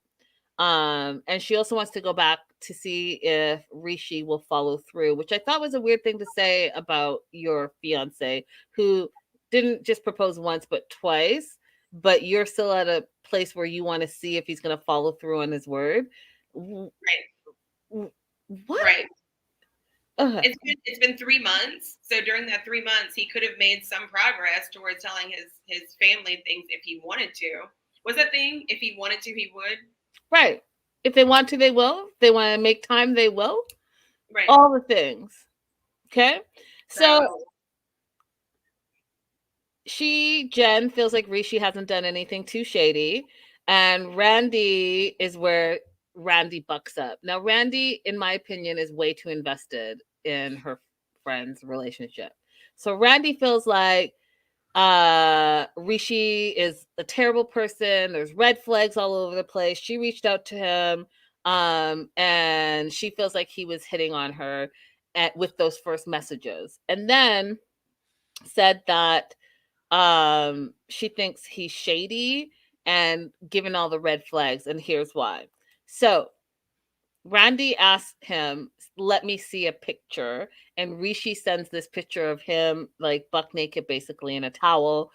And just FYI, YouTube, I'm not showing a buck naked person. This person is not buck naked. So don't come for me. I'm not inciting anything. This is all for educational purposes only from TLC. I'm showing a TLC screenshot. So don't come for me. Thank you very much.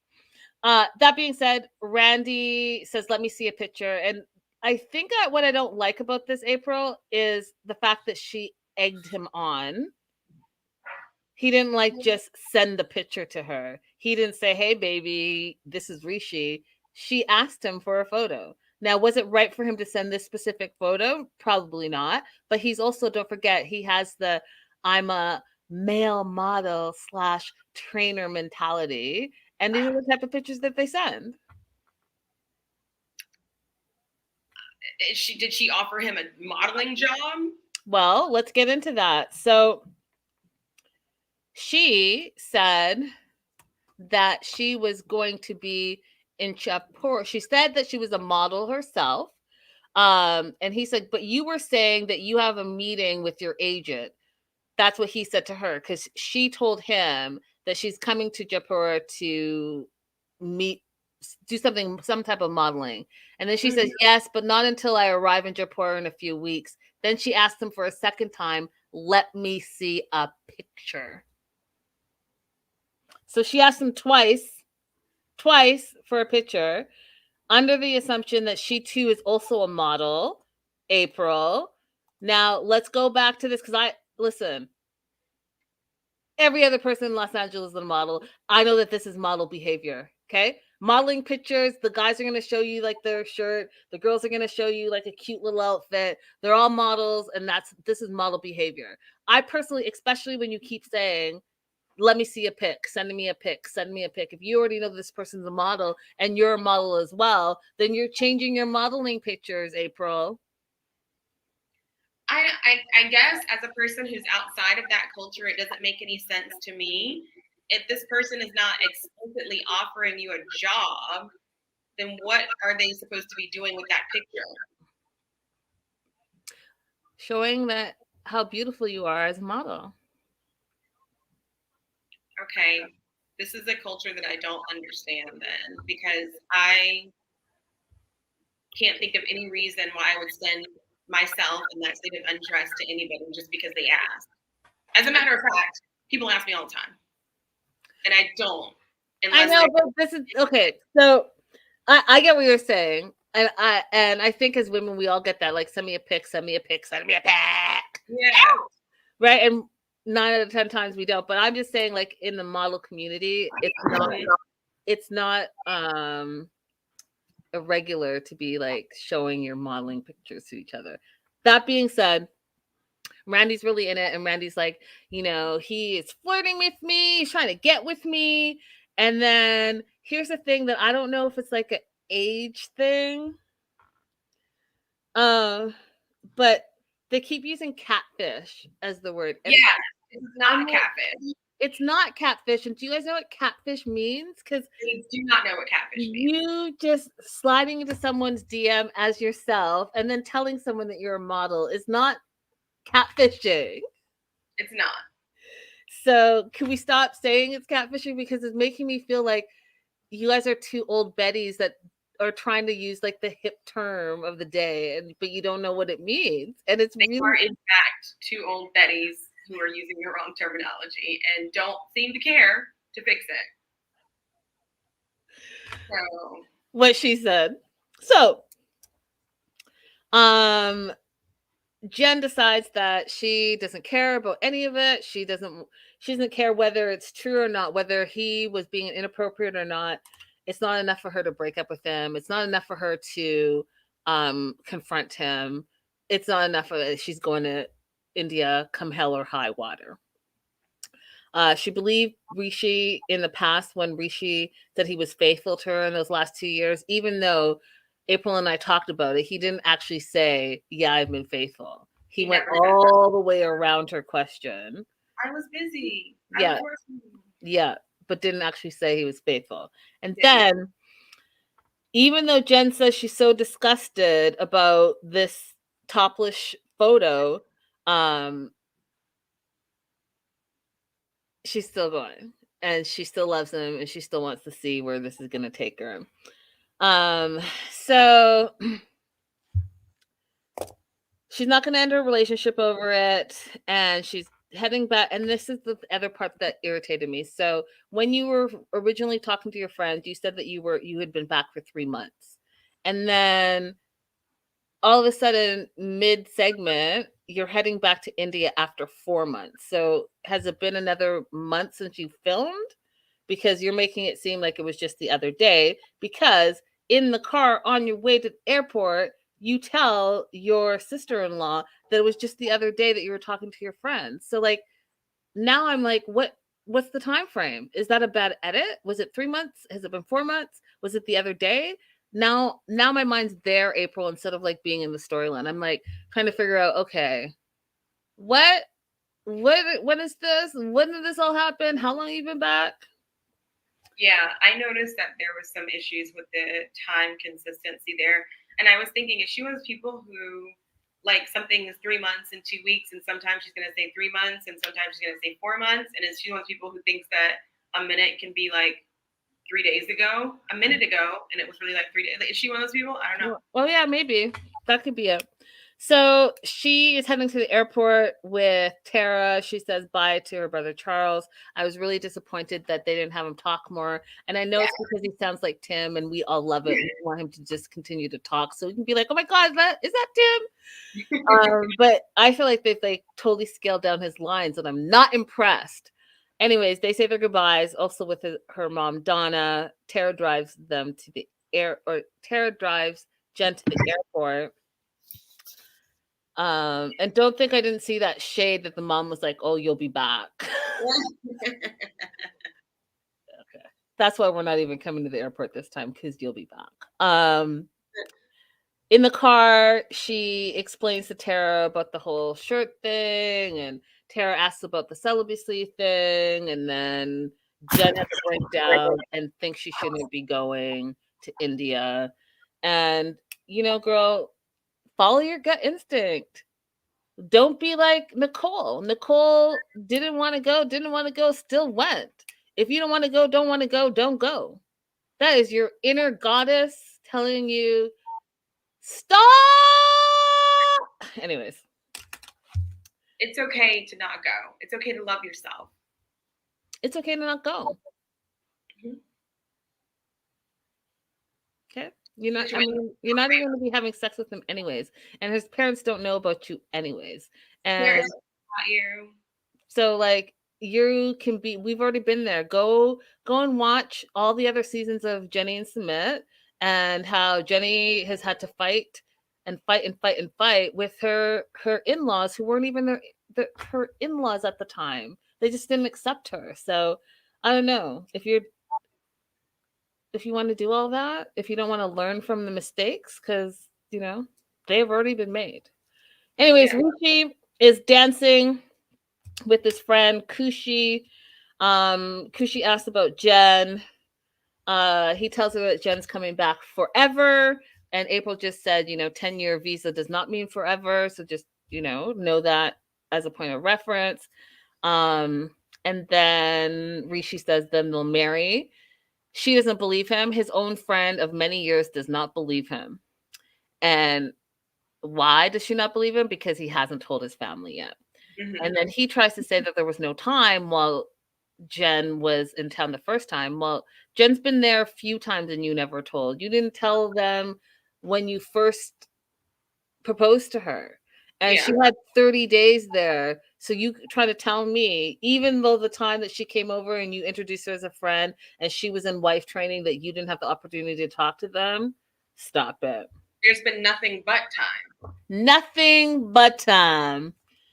And then Kushi's like, if I had a boyfriend that didn't tell his family for a long time about me, I would be upset.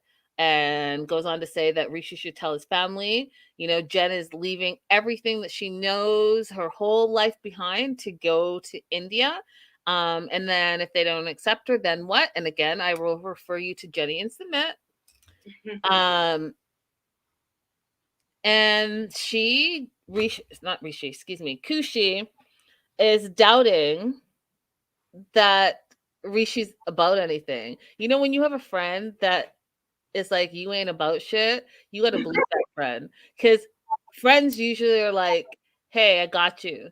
Or they like zipper. But you have to not be about a whole lot if your friend is willing to say, you ain't shit. I don't believe what you're saying. You haven't told your family. You haven't told your friends. I see you out at the club with all these different women all the time, drinking and hanging out and going MIA and all the things. I've never seen you in settled down in a relationship, but yet you say, well, then she goes like this, April. She's like, do you love her? And he's like, yes. And then she asks a follow-up question. Well, do you know what true love is? She went in hard, y'all. She was like, listen, just like how Nicole and Mahmoud throw the love word around, this friend was like, that's not what we're doing here. Like, do you know what love is? And not only do you know what love is, do you know what true love is? Because true love is not what we see you doing. And no one is going to believe that you've been faithful to this foreigner that's been gone for 2 years. Literally says no one believes you. And then she directly asks him, did you ever cheat on her? And he says no. She doesn't believe that either. Your own friend. Your own friend. Your own friend doesn't believe that you're not a cheater. He didn't really protest when she said, I don't believe you. Oh, he didn't say a damn thing. She goes on to say, yeah, you're always around girls, you're always partying, you're always drinking. I don't believe you haven't cheated. And in fact, not only do I not believe that you haven't cheated, I feel sympathy for Jen, and says that Jen is in a situation that is not good for her. And goes on to say that not only is the situation, April, not good for her, that it's a waste of her time. Yep. You're wasting your time. Her own friend. This is a friend that everybody needs. They all need this friend. Yep. Listen, and guys, it's bad. Like I said, it's bad when your friend is siding with the other person that she hasn't even met.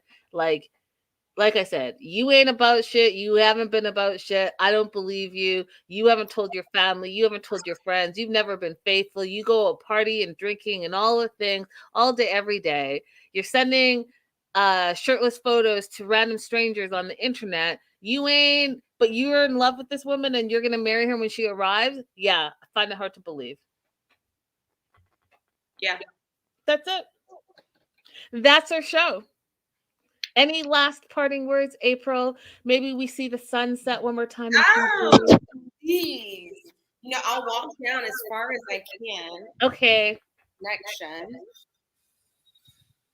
Let's see. Oh my God, that is so gorgeous. So gorgeous.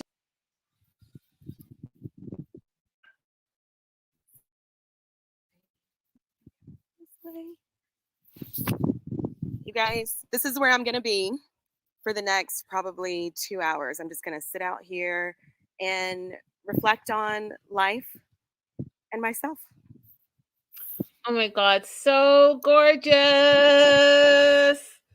Enjoy it, April. You deserve it. You guys, she will be posting her trip to Fiji on her YouTube page, Holloway Legal. Go ahead and follow her there. She's giving great travel tips. Travel trips or travel tips? Travel tips. Either yes. or.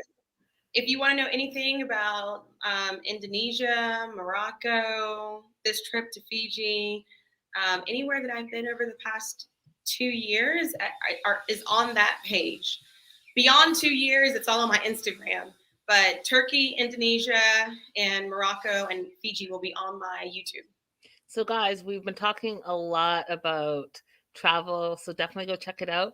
Make sure you guys hit that like button down below and subscribe, and then head on over to April's page and subscribe there and have your travel luxury.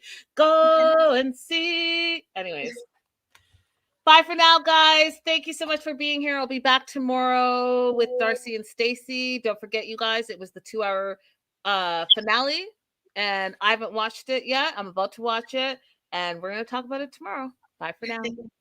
Bye-bye.